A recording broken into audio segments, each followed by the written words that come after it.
Well, I'm now joined by two entrepreneurs, Kimberly Carney, the founder and CEO of Fashwire, and Adam Ittah, the Chief Strategy Officer for Super App. A very warm welcome, both of you. Likewise. Great to be here. Thank Let's you. start a little bit talking about your creation, your business, your entrepreneurial venture. What is it? What does it do? As a position in this wonderful retail space crazy that we world of operate in. retail and digital. Yeah.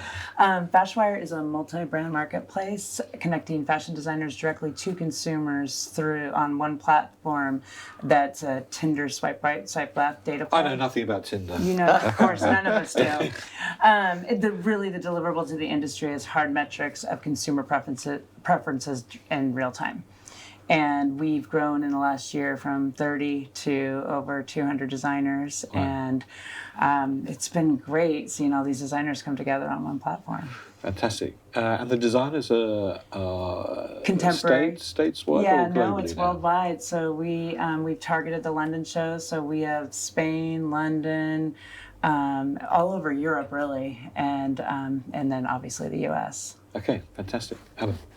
Yeah, so Super App is a mobile-centric personalized shopping and marketing platform for retailers. So basically our solution, we white label it for retailers, global retailers from different sectors, whether it's health and beauty, groceries, drugstores, fashion.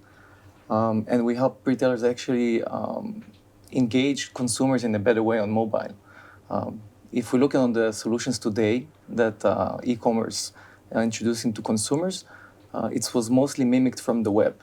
And that's why today when you look on the numbers of conversions in mobile, you see that there is a big gap between what mobile is generating and the web.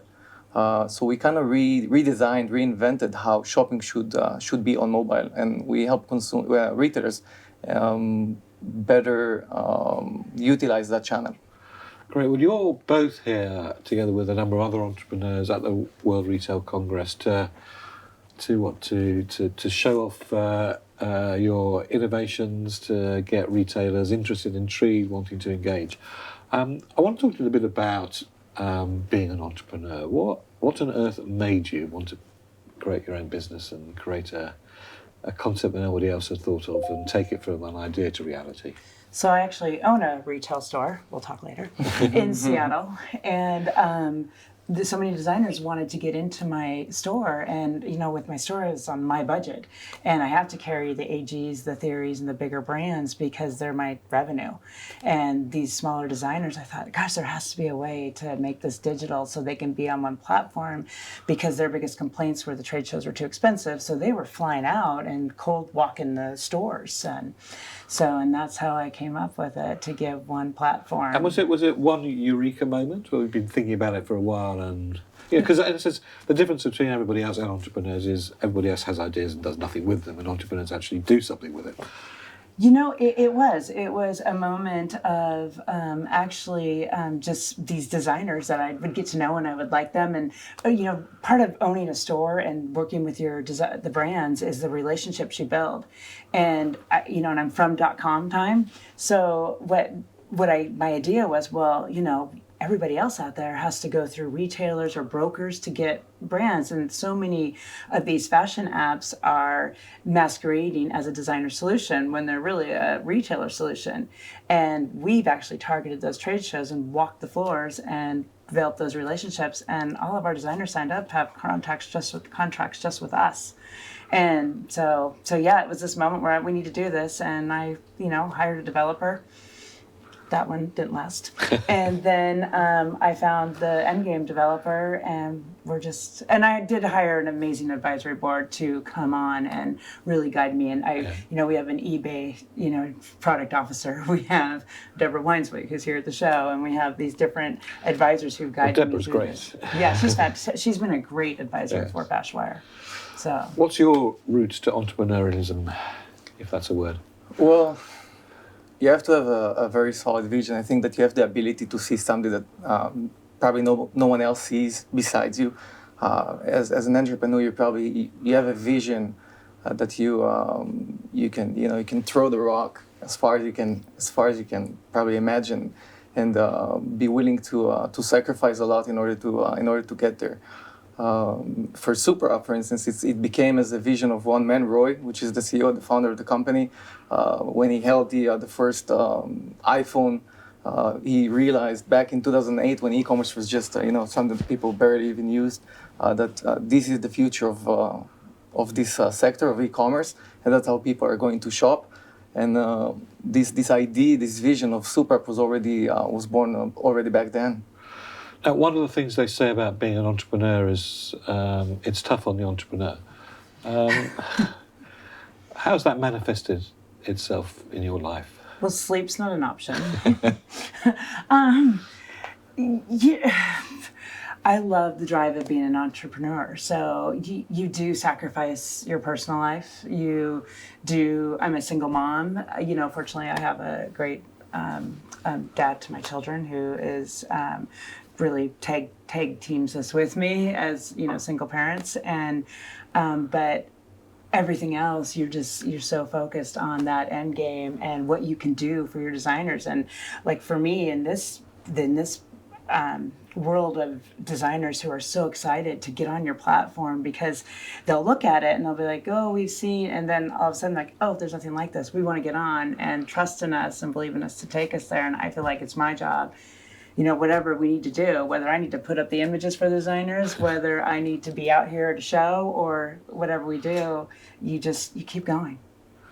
And how do you take the knocks? I mean, if you look back at many of the classic entrepreneurs who've gone on to create massive businesses, their first few years or even first 10, 15 years had many failures.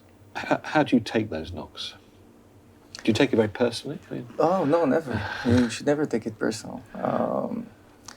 I think if you don't fail, you don't learn. I think that's the test of an entrepreneur. Is absolutely how do you get up from a failure? And if you just failed and quit, then I guess you're not an entrepreneur. Yeah.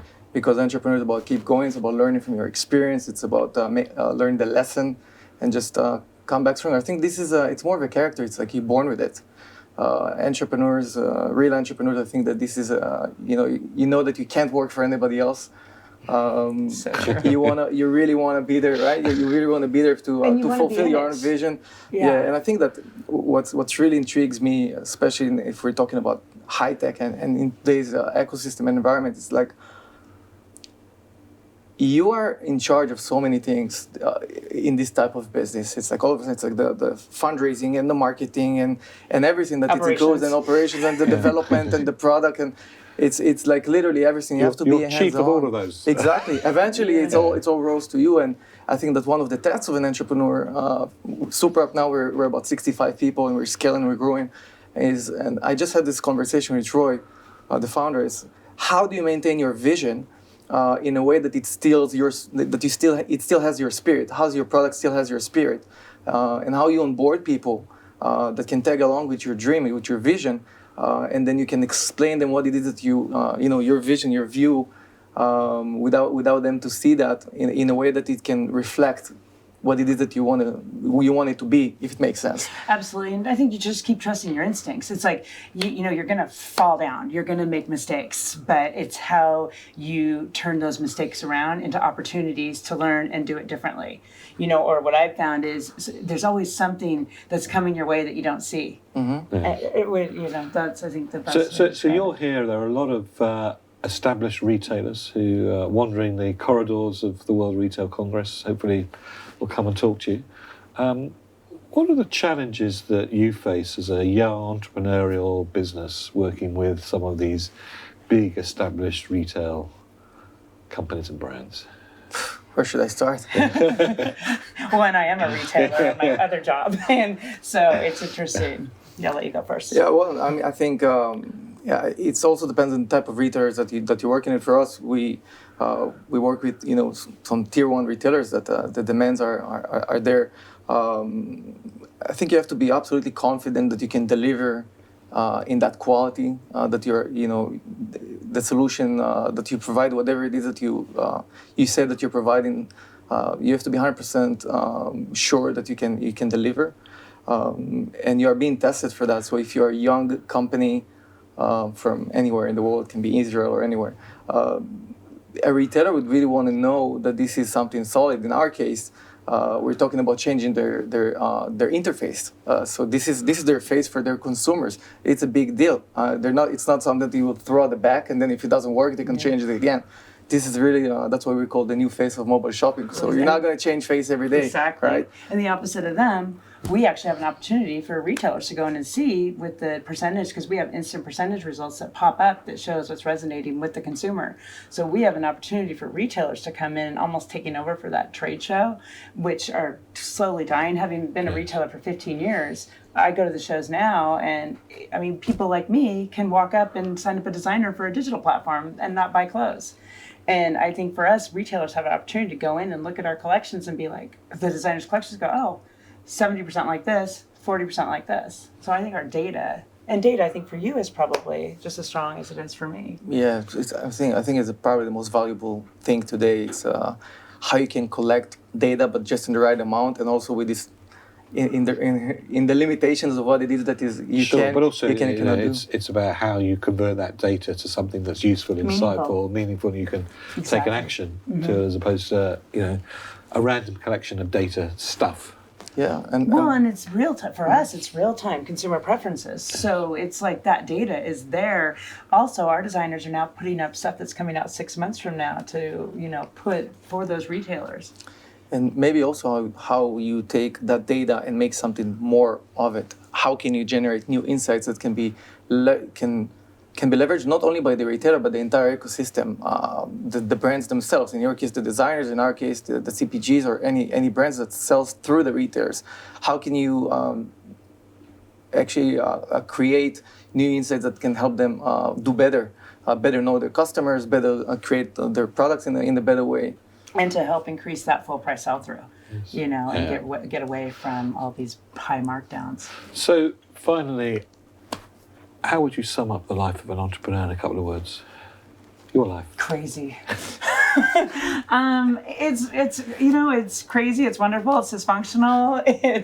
But it's beautiful. It's at the end of the day, you get pride in the fact that you've created something that is meaningful and that can benefit not only, in our case, designers and retailers, but also our consumers. Exciting, literally exciting. I think the excitement and the way. You can actually learn things every day and actually be responsible for your own destiny. I think this is the most exciting thing. Great. Well, maybe we should pop round to see you film it. Maybe we'll put both your innovations in our program for tomorrow. But in the meantime, Adam, Kimberly, thank you very much indeed for joining us. It's been a pleasure. Thanks for having us. Pleasure having you. Thank you.